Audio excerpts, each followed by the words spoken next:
Welcome to Angeles University Foundation's investiture ceremonies, the conferment of the degree Doctor of Humanities honoris causa upon Dr. Aaron J. Ciechanover, 2004 Nobel Laureate for Chemistry. Ladies and gentlemen, the processional. The Vice Presidents, the University President, the University Trustees, the University Chancellor together with honor.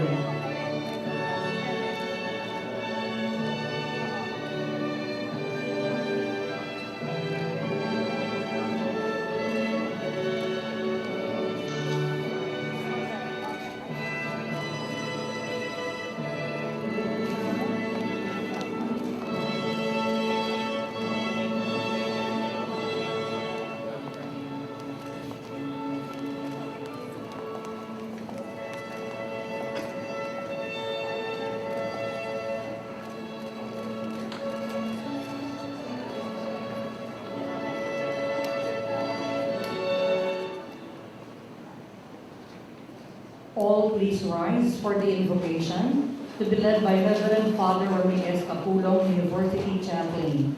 And please remain standing for the singing of the Philippine National Anthem and Pilipinas Kung Mahal to be led by the AUF Concert Chorus.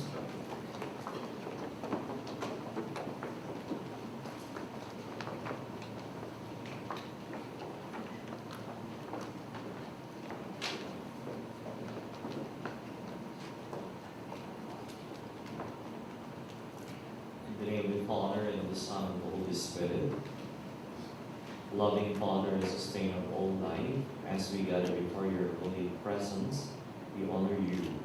May all our thoughts, actions, and intentions in everything we do please you and glorify your name. As we work together for excellence, may we always be reminded to become truly caring people and be of better service to our fellow men, as you have commanded us to love and serve one another.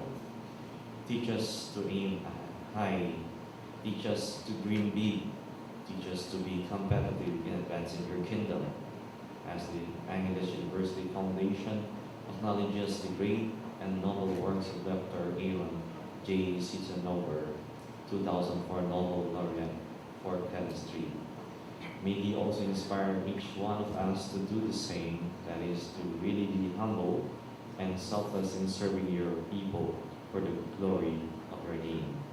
As we successfully finish each of our tasks, our greatest consolation is hearing you, telling us, well done, my good and faithful servant. All these we leave out to your through Jesus Christ, your Son. Amen. In the name of the Father, and of the Son, and of the Holy Spirit.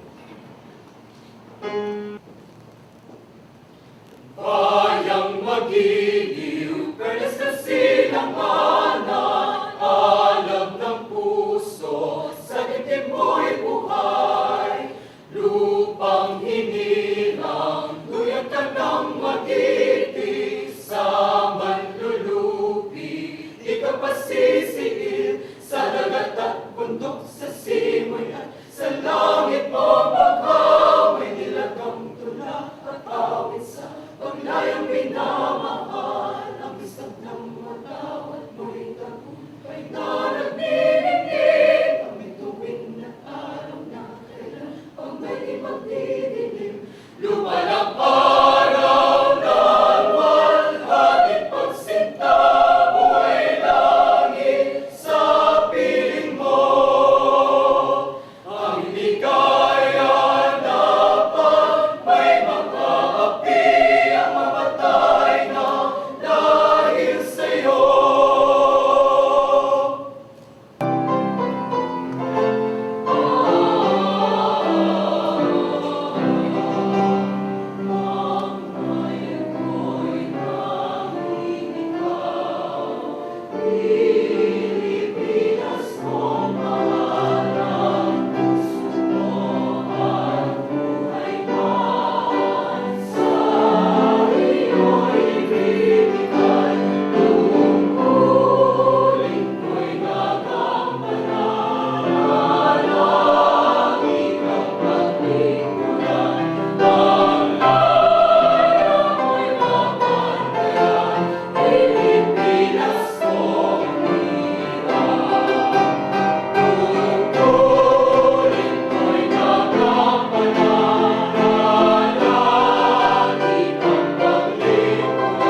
will now give the address of petition.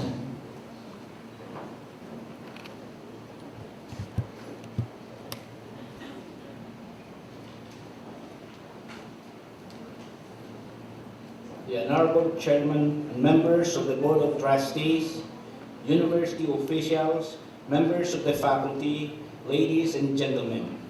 On behalf of Angeles University Foundation, it is my distinct honor to petition the Board of Trustees for the conferment of the degree Doctor of Humanities honoris causa upon Dr. Aaron J. Ciechanover, 2004 Nobel Laureate for Chemistry, in recognition of his academic achievements and outstanding contributions to science and medicine. Dr. Nicanor C. Austriaco, Vice President for Academic Affairs, will now do the reading of citation. May we request our honoree to please rise.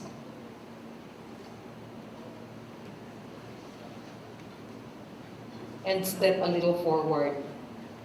Sir.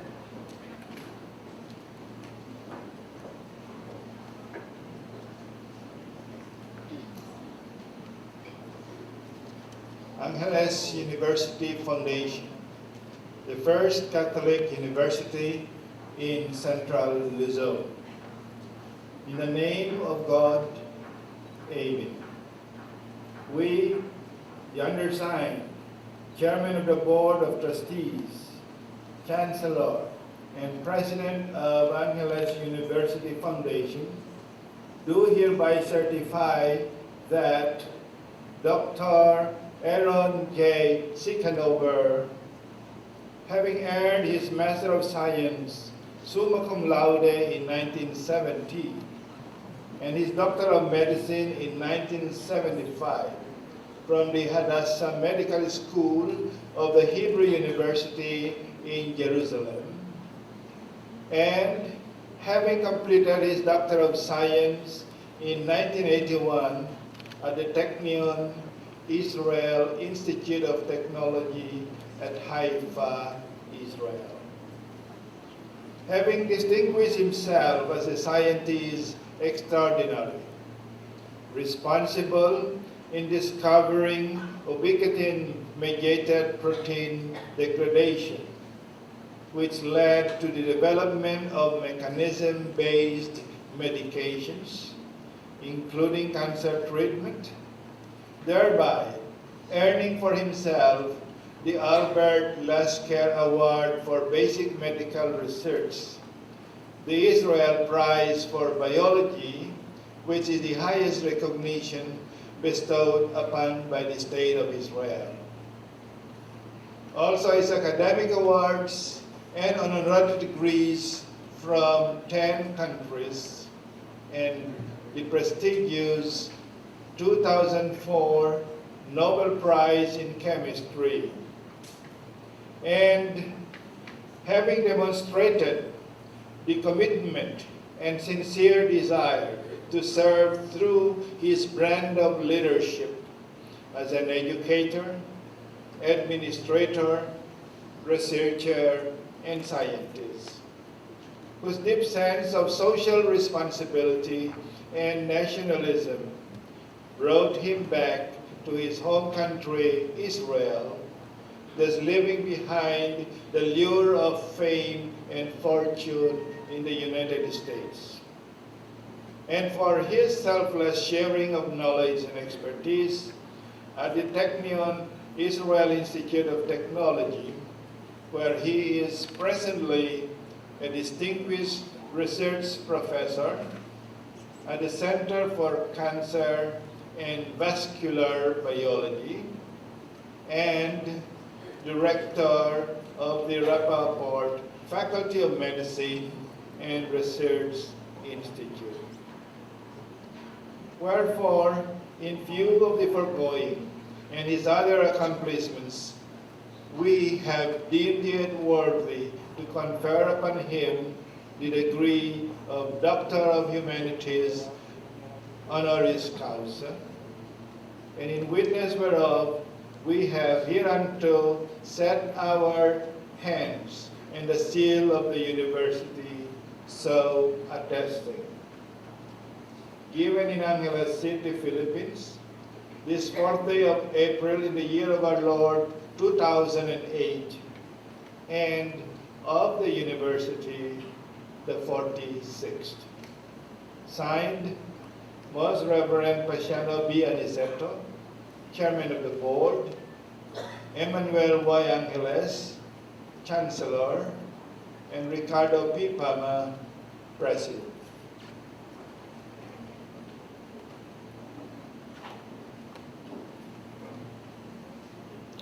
The approval of petition and conferment of the degree, Doctor of Humanities honoris causa, upon Dr. Aaron J. Ciechanover by Dr. Emmanuel Y. Angeles, University Chancellor.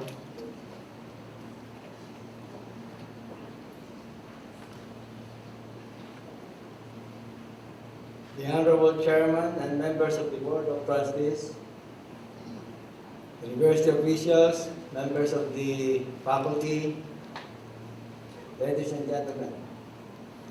By virtue of the authority vested in me, it is my singular pride and honor to inform Dr. Aaron J. Ciechanover, 2004 Nobel Laureate for Chemistry, of the unanimous decision of the Board of Trustees of Angeles University Foundation to confer upon him the degree Doctor of Humanities honoris causa in recognition of his academic achievements and outstanding contributions to science and medicine.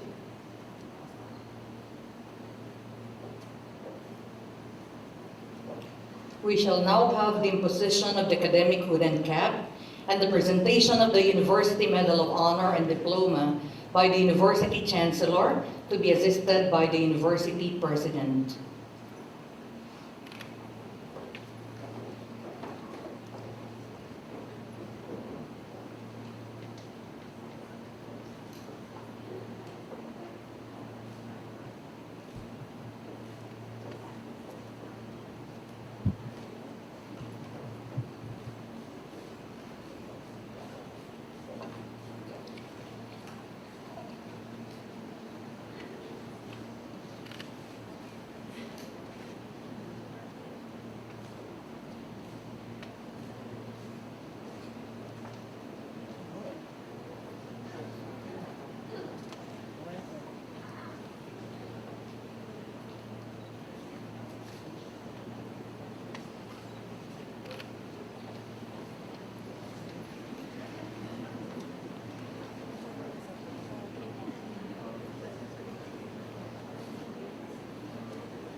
So again, congratulations, Dr. Ciechanover. At this juncture, I'd like to request our honoree and the university officials to please join the audience. Ladies and gentlemen, to give to us the statement of purpose, may we call on Mr. Uwe Morawetz, Founding Chairman, International Peace Foundation. Let's give him a warm applause. Magandang hapon po. Welcome to the first ASEAN event series, Bridges Dialogues Towards a Touch of Peace. Bridges is facilitated by the International Peace Foundation, a non-political and non-religious foundation under the common patronage of 21 Nobel Peace Prize laureates based in Vienna. The events have been hosted with various local partners, including the country's major universities, and I thank Angeles University and its Chancellor, Dr. Emmanuel Angeles, for hosting our event today. Having started in November 2007, Bridges has been continuously held in the Philippines and Thailand until April 2008, involving the participation of Nobel laureates and other eminent keynote speakers. The first ASEAN series of bridges is an independent contribution to the Decade for Culture of Peace and Nonviolence, initiated and promoted by the United Nations General Assembly. It follows a series of 250 bridges events, which the International Peace Foundation has already hosted in Thailand between November 2003 and April 2005. 26 Nobel laureates, as well as 12 other keynote speakers and artists, such as Dr. Hans Blix, the Reverend Jesse Jackson, Vanessa May, and Jesse Norman participated in these events. They were presided over by Her Majesty Queen Sirikit of Thailand and Her Royal Highness Crown Princess Mahachatra Siriporn, and reached an audience of 70,000 participants. As peace cannot be achieved instantly, but is a process which needs time, Bridges has not been organized as a single conference, but as an ongoing series of events in which Nobel laureates and international decision makers have built strong bridges with leaders in all parts of society and with the general public. With the basis for peace being education and synergies being the fruit of cooperation, the International Peace Foundation has not realized bridges alone, but has carried out the program together with UNESCO and 75 other international and national institutions, including 23 major universities and schools. The multidisciplinary and pluralistic approach of bridges in Thailand and of the events in the Philippines reflects that peace involves all parts of society. It involves awareness and responsibility of politicians, the business community, scientists, artists, and the media. And since peace, within ourselves, our families, and the environment, starts in our minds and hearts, it involves every one of us. In this sense, Bridges challenges us to cross borders and to build bridges by listening and opening up to other viewpoints, by generating new thoughts, by developing innovative forms of cooperation, and by fulfilling the desire of everyone to get to know and to learn from each other. This can lead us to a world in which we will be able to understand each other and the complexities we face today in a new light. A globalized world needs broad strategies for change to secure a sustainable future for us and the next generations. Let us be inspired by the knowledge and the wisdom that Bridges continues to offer. An opportunity to get a more inclusive, interconnected, and comprehensive view of ourselves and of the world in which we live in, and which we are able to create anew constantly, through dialogues towards a culture of peace which needs the participation of everyone. As the Philippine Bridges series comes to its close this April and will be continued in Malaysia in November 2008, I thank Professor Ciechanover, the 2004 Nobel Laureate for Chemistry, who has agreed to come to the Philippines to support the events. And we now look forward to his keynote speech and to his important contribution to build bridges. Maraming salamat po, mabuhay, and welcome Professor Ciechanover.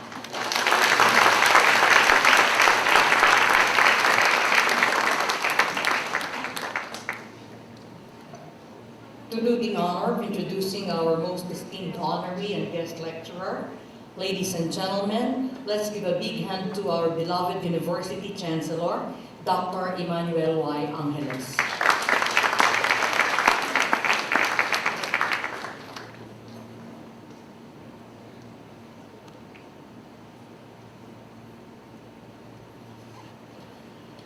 Ladies and gentlemen, we are very honored to have with us today someone who has distinguished himself in the field of science and medicine. I believe that this is the first time that Central Luzon and North of Luzon is host to a Nobel Prize winner like him. And we would like to thank Bridges and the International Peace Foundation for choosing Angeles University Foundation to be part of their first ASEAN event series. Aside from these accomplishments mentioned earlier in the citation, please allow me to share with you that we have every reason to thank our guest of honor and speaker, because through his discovery, it is now possible to understand at a molecular level how the cell controls a number of central processes by breaking down certain proteins and not others. This has led pharmaceutical companies to initiate efforts to develop drugs to combat cancer, with many more in the pipeline. Growing up in a religious family in Haifa, Israel, he has displayed a deep passion for biology at a very young age. It is very heartwarming to know that he attributes his immense success to his family and former mentors who provided him the support and inspiration to pursue what he has liked doing best. A medical doctor by profession, a multi-awarded researcher, scientist, educator, and author of over 100 scholarly papers, he has proven that fulfillment is achieved not much by material wealth, but by sharing one's gift of knowledge through education. Truly a rare gem and gift to the modern world. Please welcome the latest addition to the AUF alumni, 2004 Nobel Laureate for Chemistry, Dr. Aaron J. Ciechanover.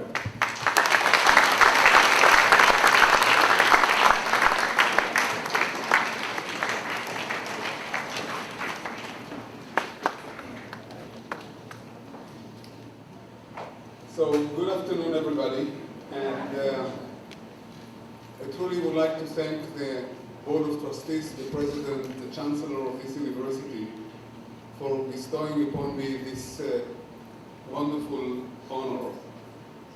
For me, university has been a home for more than 4 decades. When I started as a student of medicine in the Hebrew University of Jerusalem in '65. And I've been in universities all over the world ever since. And universities is the place where knowledge is being generated, where knowledge is being taught, and where knowledge is being transmitted to the next generations. It's a place where people are free to think, to talk what's on their heart, and to advance human beings further forward. And therefore, it's such a wonderful place.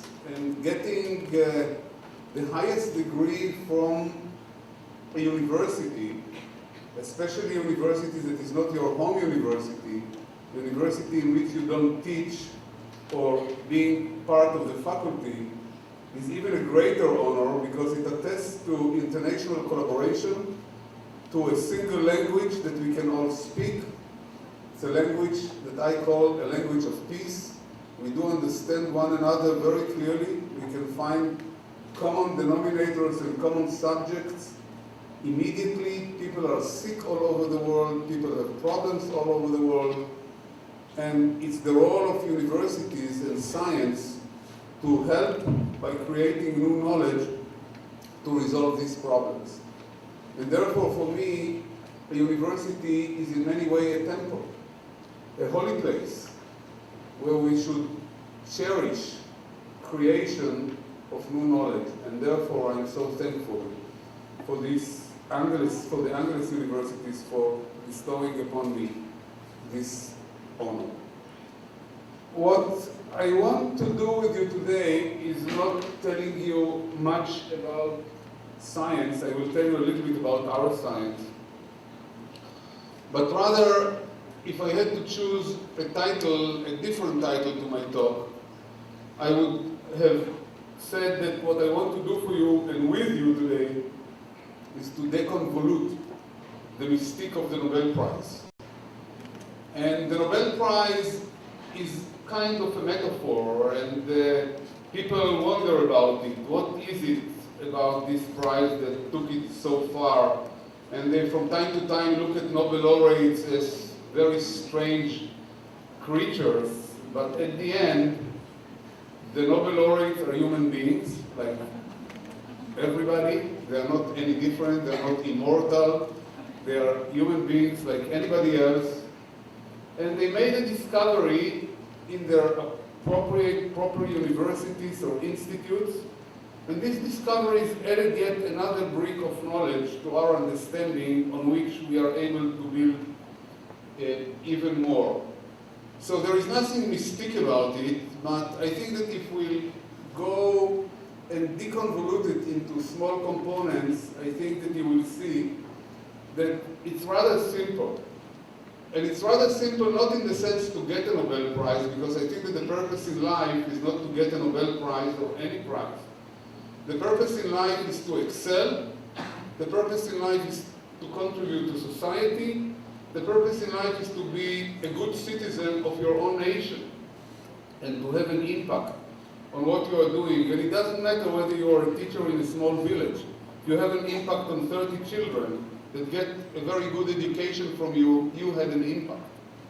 So the Nobel Prize in that sense is not very much different, except that it has an impact maybe on more people, but the principle has remained the very same.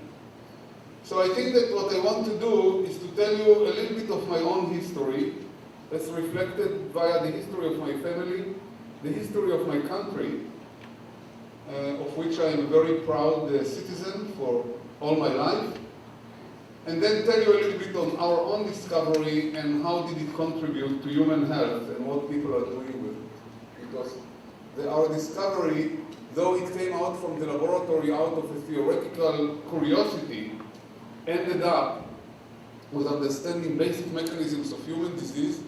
Actually, the most, maybe the number one or number two killer of modern medicine, of modern civilization, which is cancer.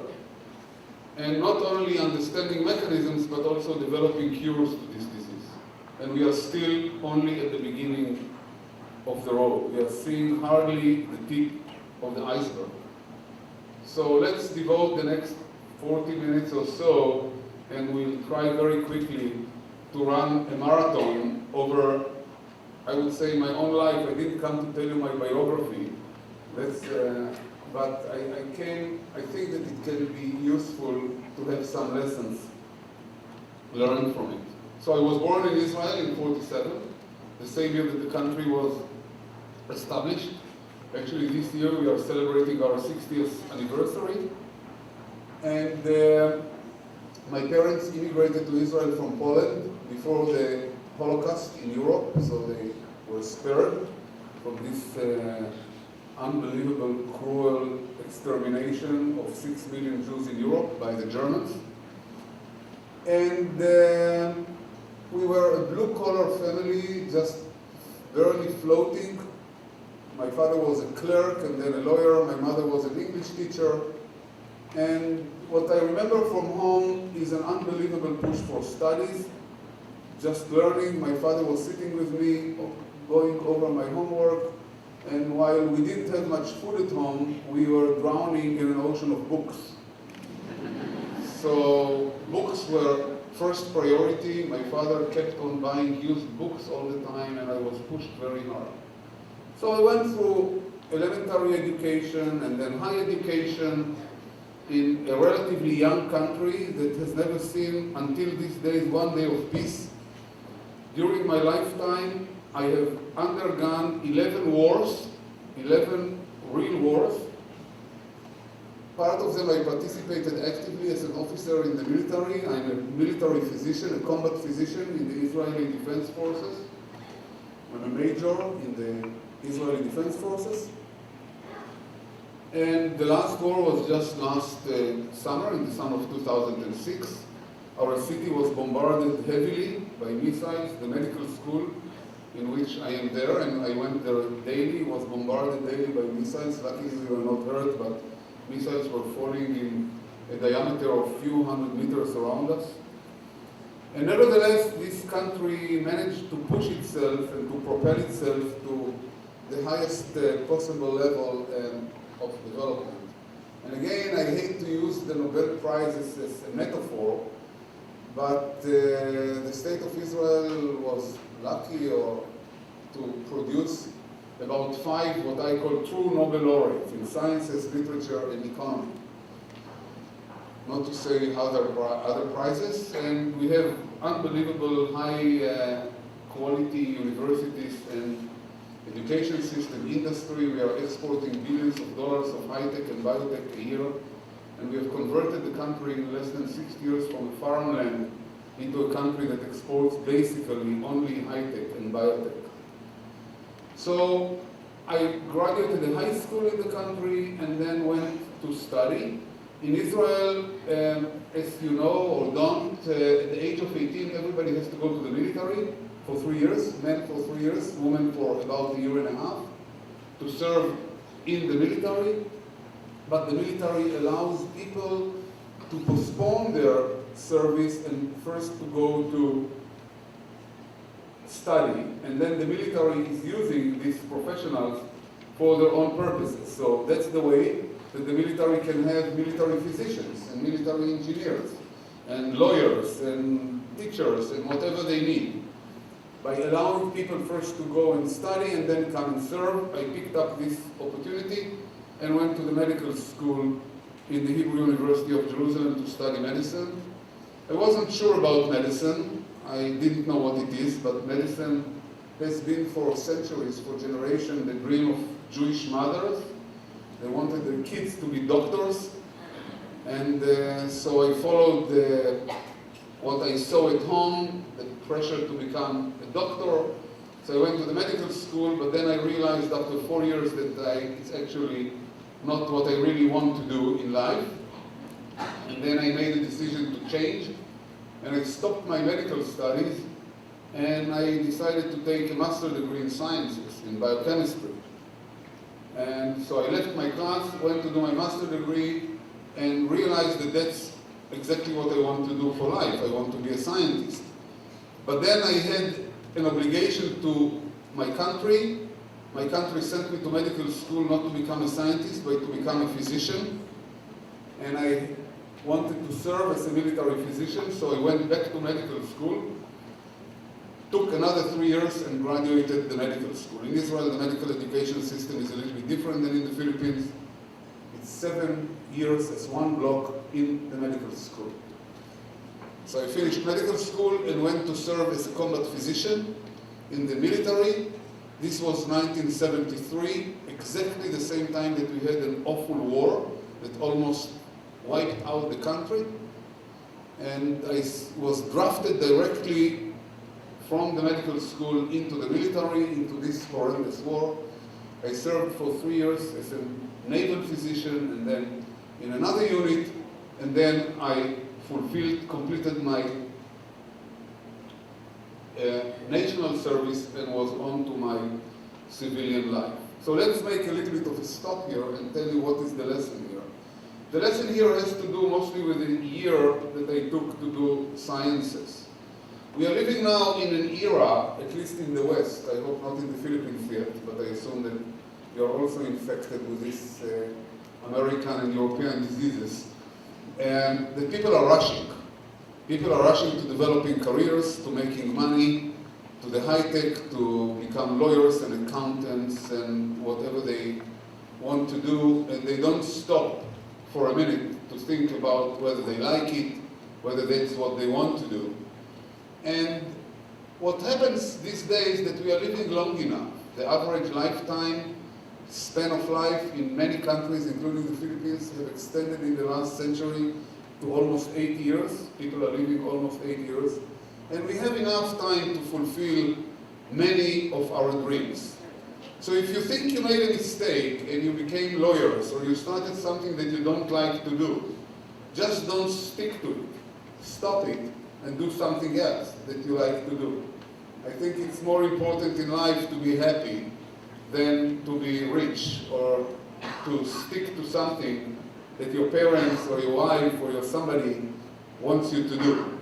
And it took me a lot of hesitation to learn it, that I don't like medicine and I want to do something else, and I at least want to try something else. And we live, as I said, long enough in order to make all these tries. Life, after all, is a collection of experiences. It's not something that we are planned like robots to walk in a certain track. We just collect experiences. We travel over the world, we learn on our culture, we learn on different cultures, we learn to know other people, other religions. We are living in a very rich society, and we just collect experiences. So we don't have to look at life as something that is planned for us, and we must follow it. We just can change it at our will. So I finished my military service, and then still was a little bit deliberating of what to do, and I decided that I'm not sure, and I took a little bit of training in surgery. So I tried surgery a little bit. I wasn't sure whether I still want medicine or I want to be in science. So I experienced quite an exciting experience in the operating theater, but then I nevertheless decided that I would like to be a scientist. So I started all over again. I went to a graduate school to start my PhD for 5 years. So though I had already one doctorate in medicine, I decided that I don't want it. I put it aside, and I want to become a scientist. I had the great support of my wife. We were married at that time. Once you're married, you have family obligations. You think about life, about bringing up children, about making your monthly salary. But then I thought, no, I want to become a student again, because I want to do something that I want to do. And I went to graduate school in the Technion, and there I met my teacher, Avram Hershko, with whom I shared the Nobel Prize later. And during the next 5 years, between 76 and 81, we discovered the ubiquitin system that I will tell you about it a bit later. I graduated, I got my PhD, and then decided that I need to expand further. It's not enough to get a PhD. And I went to do a postdoctoral fellowship at MIT, the Massachusetts Institute of Technology, in Cambridge, Massachusetts, in the United States, one of the finest institutes in the world. It has probably the strongest department of biology in the world, and I worked there with one of the best biologists in this century, with Harvey Lodish, and I completed the 4 years, almost a 4 years period of postdoctoral fellowship. And then we faced another decision, what to do, where to pursue the career, and the question was whether to stay in the United States. You had much more American experience than I had. Americans were here. They conquered this country from the Spanish, and then they were sitting here for decades. And the American influence on this country is immense.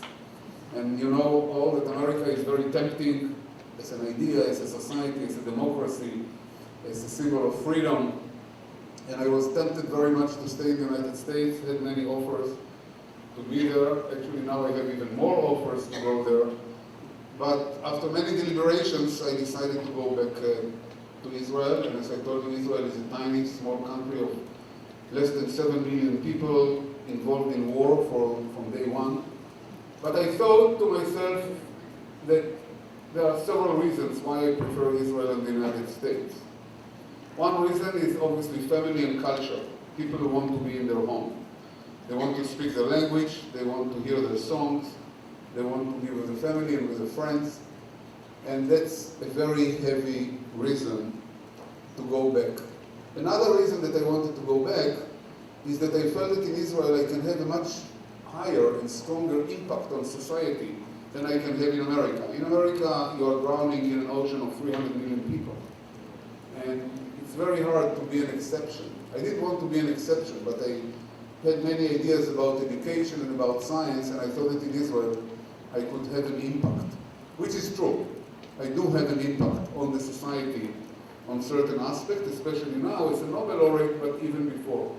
You educate people, you see, you can harvest the fruits, you can teach students, and then they come back to you. It's a small country, it's like more like a family. You know the scientific community, the country is tiny, you can cross the entire country in the longest axis in less than 4 hours.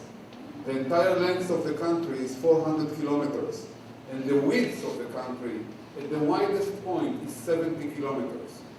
70 kilometers, so it's 400 by 70 kilometers in width at the widest point.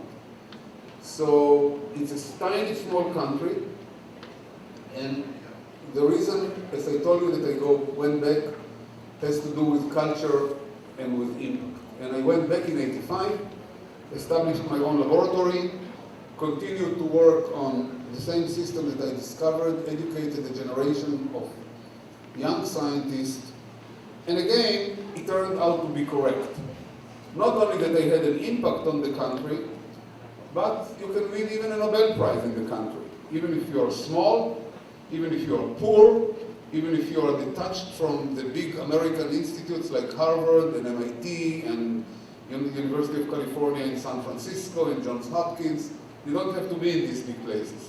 You can be in a place that you can hardly spell out the name of, and nevertheless get it to the top. So it just shows you that it's all possible. And it's all possible in a very humane manner. You don't have to be a magician. You don't have to play any games that nobody knows. You are playing just simple rules, and you follow your own principles, and you can get there. So I think that this is an important lesson for everyone. And most of the Nobel Prizes indeed were won by people that are coming from big countries, but I think that our lesson is that you can do it in a small country that is still, its very existence is not secure. I mean, I cannot know that the country will exist forever. I mean, we are still in a very danger of existence. So now let's depart from this personal part of the lecture and go to the science. And I'll try to simplify the science for you as much as I can, and to tell you how one can take and convert an idea in biology that nobody believes in into a multi-billion-dollar drug industry that cure people from cancer and from other diseases. So the idea was to learn about how our body components are destroyed. So the body, the complex human body, like the complex body of different organisms around us, animals, dogs, cats, frogs, chicken, even old animals like the alligators, is made of proteins, and proteins are the machines on which the body is being carried. So the muscles, the bones, all our systems are made of proteins, so the proteins constitute the structure, gives us the structure, but the proteins also constitute the function. So all the digestive functions, the heart function, the brain function, the high functions of the brain, the intellect, the creativity, are all made by proteins. And dependent on your religion, whether you believe in life after death or you don't, basically, once we don't stop living, once we die, we die. Our proteins are not functioning anymore, and we don't create anymore. And so for biologists, for simple biologists like me, life is very complex on one hand because we don't understand it, but it's very simple on the other hand because it's confined to a box that contains so many proteins that all play a symphony, which I call the symphony of life. And it plays such a wonderful symphony that it doesn't need even a conductor. These 20 or 30,000 proteins, each knows its function, and it doesn't need any instruction of when and where to do it. So we don't have to think about it. If I stand now in front of you and talk, my heart still pumps blood, and my muscles are still holding me straight. I can stand, I don't fall to the left or to the right. I know I get a lot of information automatically without thinking about it. I can see you, but I don't think about it. So I know that I have to face you and not to face my back. I know exactly where my back is because if I raise my finger, I can tell you exactly where my finger is, and I know whether it's the second finger or the third finger or the fourth finger. I have information that is going back and forth to my brain.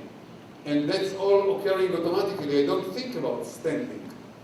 in front of you. So all the proteins know what they do, they don't need to ask me what to do, and they leave me to do only the very thin layer of higher function of the brain, namely intellectual activity, lecturing, making experiments in the laboratory. All the rest is occurring automatically behind me by this wonderful group of molecules called proteins.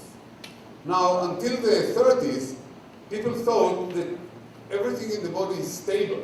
Namely, we are being born at the weight of about 3 kilograms as babies, and then at the age of 15 or 16, we are gaining our final weight, which is about, depends how thin or fat we are, between 50 to 80 kilograms on the average of a healthy human being, and that's it. And then from the age of 16, we go all the way to aging with the same very molecules. So we are carrying the same molecules with us.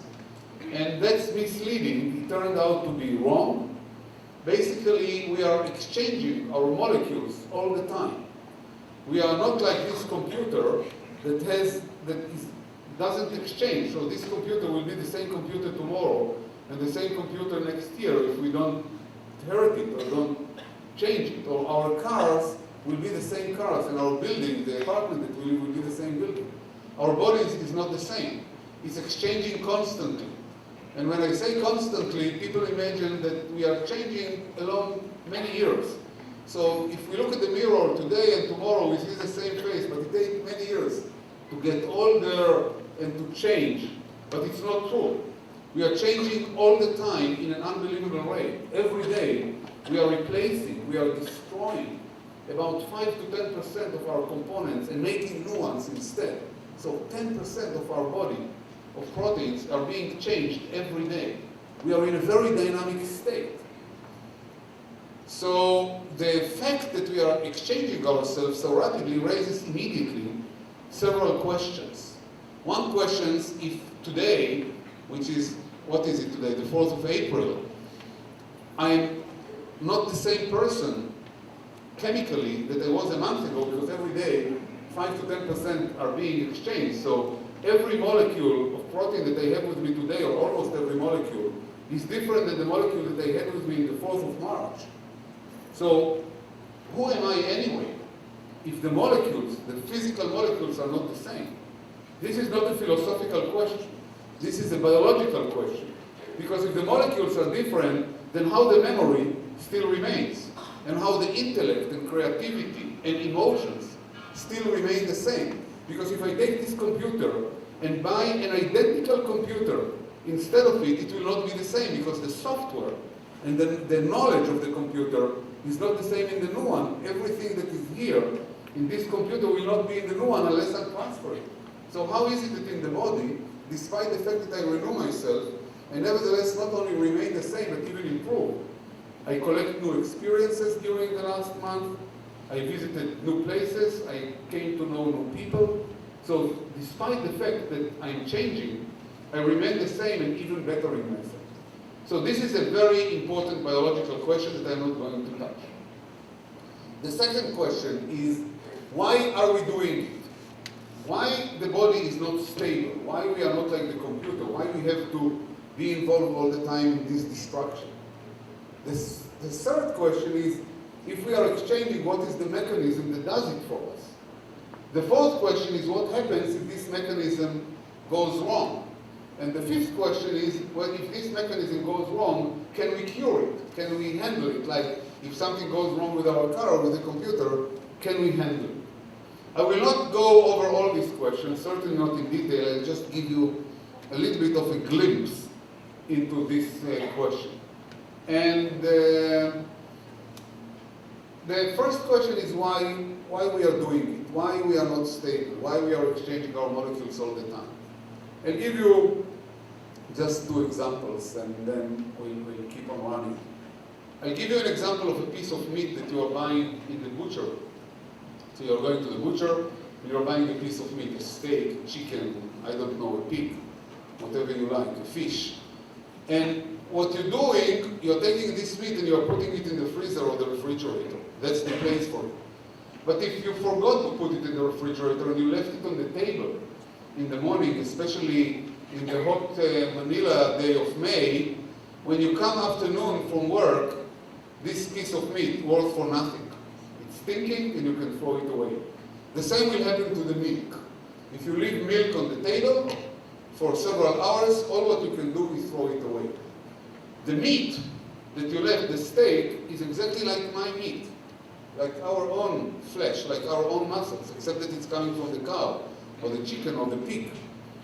So how is it that the meat that you left in your room on the kitchen at a temperature of about 25 degrees after 8 hours is already bad, and our body is still keeping alive for 8 years despite the fact that the temperature of the body is 37 degrees, much higher than the temperature in our home?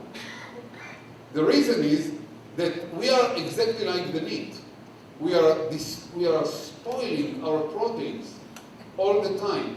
But we have a mechanism in the body that takes these proteins and removes them and synthesizes, generates instead of them new ones. So we are not different than the milk or the cheese or the meat that you leave on the table, except that the milk doesn't have a life capacity. It's coming from the cow, and that's it. It cannot renew itself. The meat is coming from a dead cow. And the same is true for the cheese that is made of milk. But we are living organisms. So every protein that gets spoiled and misfolded and denatured and non-functional is immediately removed and being replaced by a new one. And because we are living in such a high temperature, this process is very intensive. And the same is true for oxygen in the air. You know, we need oxygen, but on the other hand, oxygen is very deleterious, it's poisonous, it oxidizes and damages our proteins, and we have to remove them. So we are removing bad proteins. And if something happens to the system and it doesn't remove the bad proteins, we become very sick. And I'll talk about the sicknesses later. The other reason why we are destroying proteins is, I first told you that we are destroying bad proteins that got misfolded or denatured or non-functional. The other reason that we are destroying proteins, we are destroying very good proteins that we don't need anymore. So from time to time, there is something very good, but we don't need it anymore. So for example, in the winter, we have influenza. So we are making antibodies to influenza, and we defeat the disease. But now we don't need the antibodies anymore, because we are healthy, so we destroy them. So these are very good antibodies. They can still kill the influenza virus, but we don't need them anymore, because we are not sick, so we can destroy the antibodies. So we are destroying proteins because of two reasons. Because of quality control. I forgot my laser pointer over there. Yes. Quality control, because we remove proteins that of bad quality. We don't, because they're damaging, and because we want to control processes. So once we need antibodies to influenza, we do make the antibodies. Once we don't need it, we want to control the process, and we destroy them. So we answered already two questions. The first question is, we didn't answer it, and that's if every month we are exchanging ourselves completely, then who are we? Anyway, that we didn't answer, it's too complex. The second question is why we are destroying our proteins is the second question. Now we are left with three questions that I'll try to answer very briefly. Now we are coming to the second lesson that I want to convey to you. And that's, what are you doing in order to become a very good scientist, especially that you are in a small country? You are outsmart your enemies. That's what you are doing. You are developing strategies that your enemies don't think about, your competitors. So I'm coming from a very small country and with very limited resources. And at the time that we started the study with my teacher, Avram Hershko, the entire scientific community was busy with elucidating the genetic code for how proteins are being made. Why are we human beings, and why the dog is a dog, and why the cat is a cat, and why the turtle is a turtle. So everybody was fascinated by the genetic code, and nobody cared about the structure. Destruction in general is a process that people are not interested in. If you go in the city and you see a bulldozer destroying a home, you know that in 2 days there will be no home and a new one will come out. So you think that it's not important. We must destroy in order to have a new one, but it's not an interesting process. So people were not interested in destruction. So we thought, we are in a small country, let's do something that nobody is interested in. It was very risky because we couldn't appreciate how important it is, but at least we knew that we shall have no competition, because if you are in a small country, you don't want to compete against the rich universities abroad, especially not in the United States. So this is another reason why we went into it. So there is another lesson to learn. So we discovered a system, which is called the ubiquitin system. It was mentioned here. I will not go into it, but the system, and to the fourth question, and that's what happens if the system doesn't work. Now, this is, I jump very quickly.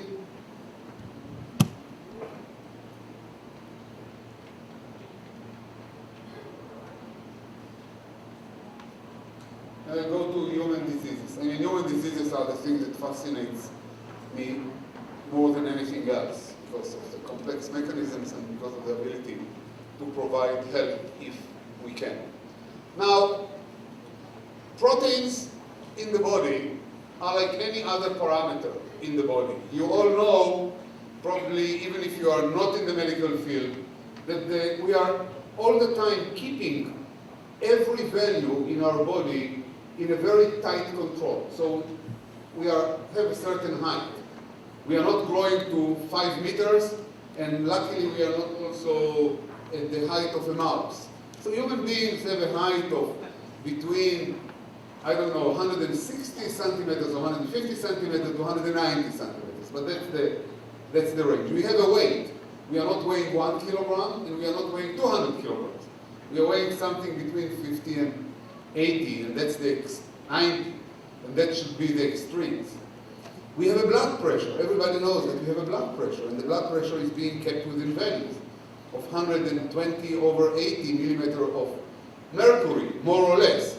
If we have more, we are hypertensive. We have hypertension. If we have less, we are hypotensive. And the same is true for every parameter, and there are hundreds and hundreds of parameters that are being kept under tight control. Glucose and sodium and potassium and calcium and phosphate and sulfate and whatever, in bone density, and the parameters are not only chemical parameters but also physiological parameters. Our heart beats about 50, 60 times a minute. It doesn't beat 150, and it doesn't beat 10 times. And each stroke pumps out about 50 milliliter of blood, and not a liter of blood, and not a milliliter of blood. So I can go forever and tell you about numbers in the body. We are living in a very mathematical, very accurate organism, because otherwise it will be horrendous. And the same is true for proteins. Proteins have to be kept under control. So each protein must have its own level. And if something happens and proteins are rapidly destroyed, they will go below the level, and that's bad. And if something will happen and proteins will not be degraded, they will accumulate, and that will be bad. Like any other thing, if we accumulate fat and we become fatty, that's dangerous, because we develop hypertension, and we develop diabetes, and we develop whatever we know, and we know that fatty people die earlier than people that keep right their weight, and so on and so forth. So proteins are not different in that respect than any other biological, physiological parameter. Now, and if we deviate, we are in a problem. So I'll show you 2 examples before I go to graphics.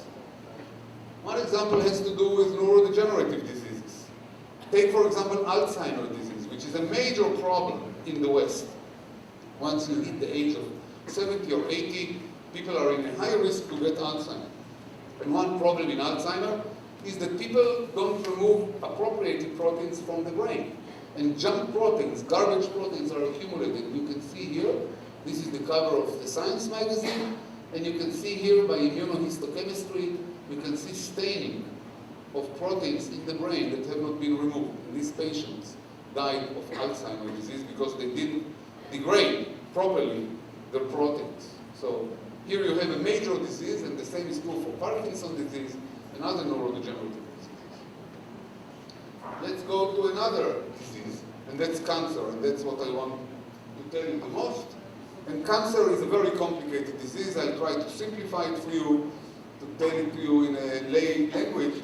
Cancer is a tumor.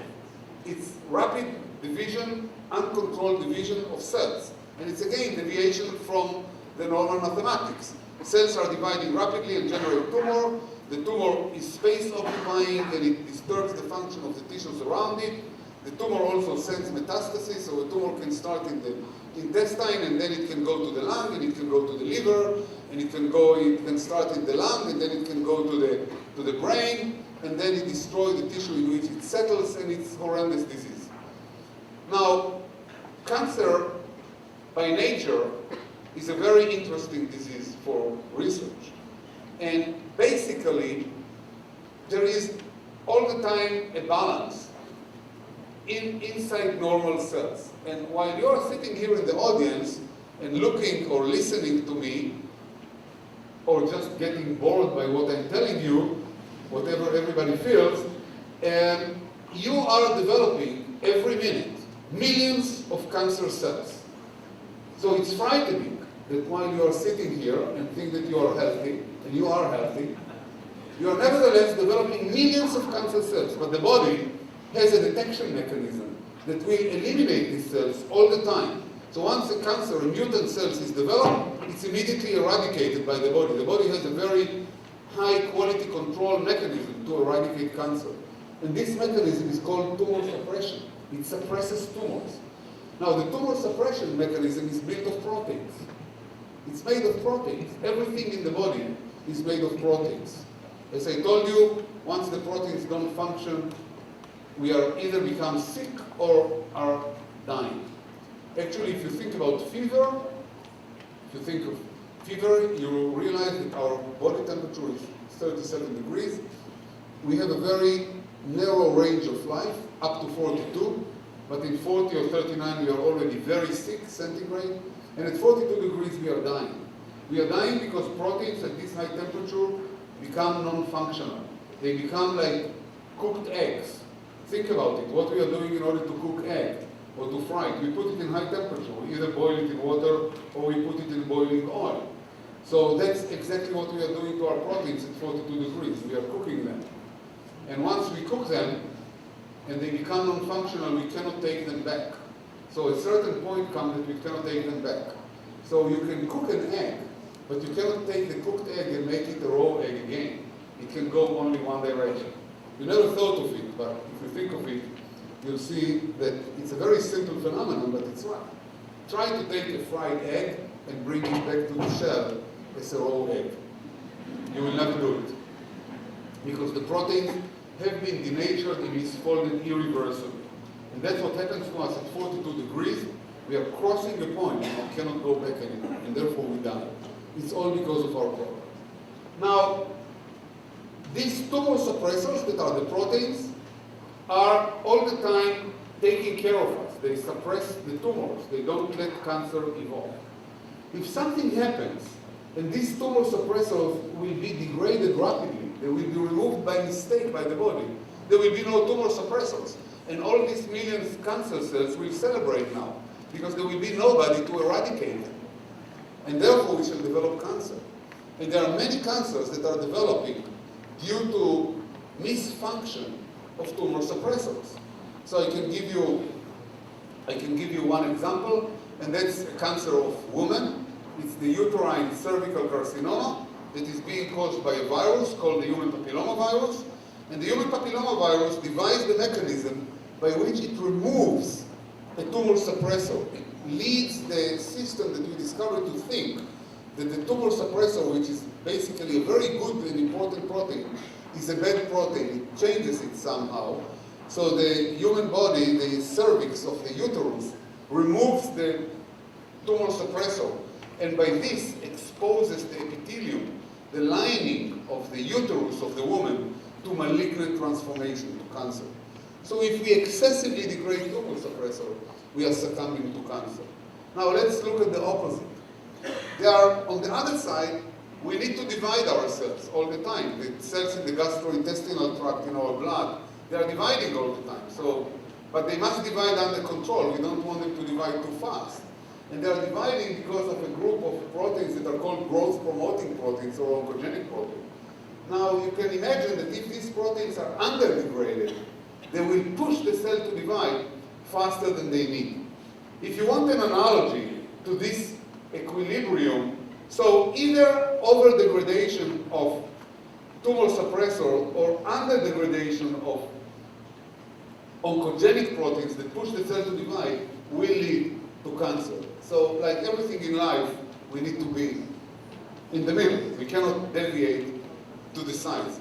What you can see here, you can imagine that you can see here a car. And the car is being driven normally by the driver, and the driver can control the car by both the brake and the gas. This is the gas that pushes the cells to divide, and this is the brake that tells the cells to stop once they have a mutation. It kills them, it stops the car from running. Now, if you drive a car, it's always a balance. You cannot drive a car that has only brakes, because the car will not go anywhere. It won't be a car. And you cannot drive a car that has only a gas pedal, because then you will not be able to stop even in the first traffic light, and you're going to die in an accident in the next few minutes, almost for sure. So the car needs a balance. So you can see that on the two sides of the equation, there is the brake and there is the gas, and we need to be in the middle. Now let's go to drugs. So once we understand that the system that destroys proteins here, either not functioning properly or functions too good, is involved in cancer or in Alzheimer, then the road is open to the next phase, and that's drug development. So we are moving very quickly from theory in the lab, from just entertaining ourselves with biology and unraveling the secrets of nature and of creation, with practical human health. So here is a drug. And this drug was developed. It's an inhibitor that was developed against one of the components of the system. I don't want to go, I did describe to you the system, so I'll skip this part. But it's a true drug. You see here, it's coming in a bottle. It's dissolved, and it's infused IV to patients. And the drug is a chemical. It's a boronic acid derivative. It's an aldehyde that has a structural, a chemistry, a simple aldehyde. I will not go into it. But it's a very effective inhibitor, and more effective inhibitors are being developed. And this is a drug that is specific to one type of cancer. It's a one type of a leukemia called multiple myeloma. It's a cancer in which, in the bone marrow of the patients, cells are multiplying in an uncontrolled manner, and they occupy all the space of the bone marrow, and they don't allow the bone marrow to function normally and to generate all the other blood elements. So it's a deadly disease. Until 4 years ago, it was a deadly disease. People died within 2 to 3 years in agony. It's a very painful disease because it's in the bone marrow, it's in the bones. So it presses against the long bones, against the vertebra. It's very cruel disease. Seeing the suffering of this patient is really something that you don't see even on usual days in the hospital. So the drug was developed. It's called Valkane. And here you can see a patient. And patients are typically, you don't show faces and you don't show names, but I will just give you an example again. You will understand it.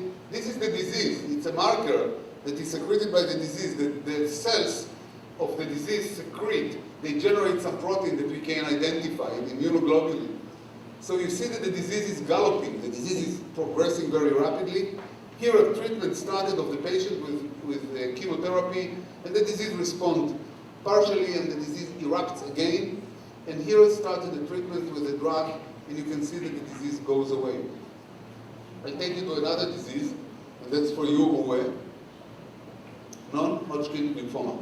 You probably skipped it yesterday. So this is another disease of the lymph nodes of the immune system.